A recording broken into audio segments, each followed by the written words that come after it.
Well, it's hard to imagine that being in the wrong place at the wrong time could cost you almost 20 years of your life.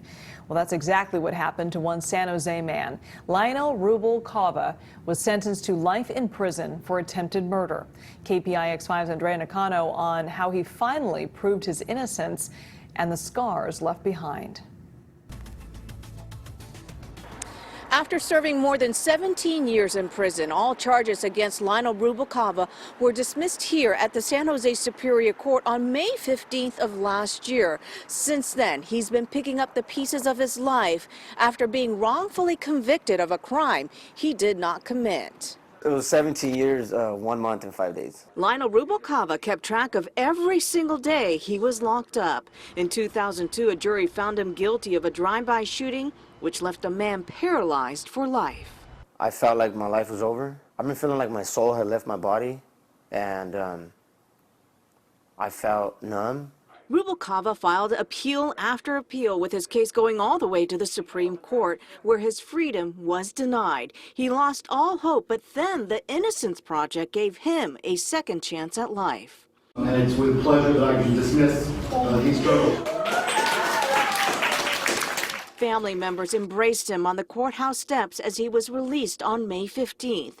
The reason for his wrongful conviction is listed as eyewitness error. It's hard, when you think about it. It's kind of, it sucks. Excuse me. Rubalcaba lost more than 17 years of his life because the victim falsely identified him as the shooter.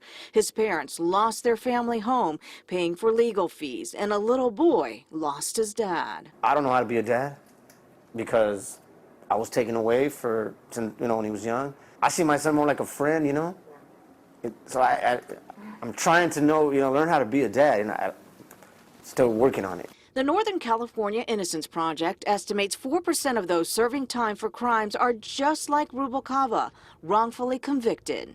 We have helped to free 31 innocent men and women since our founding in 2001, and they have collectively lost 457 years to wrongful incarceration. Rubalcaba currently has a job, but he envisions opening a restaurant with his family once the pandemic ends. He's also dealing with the fact that even the smallest things have changed in his life. All these big flat screens and smartphones and, just technology, all that stuff, you're just kind of like, whoa.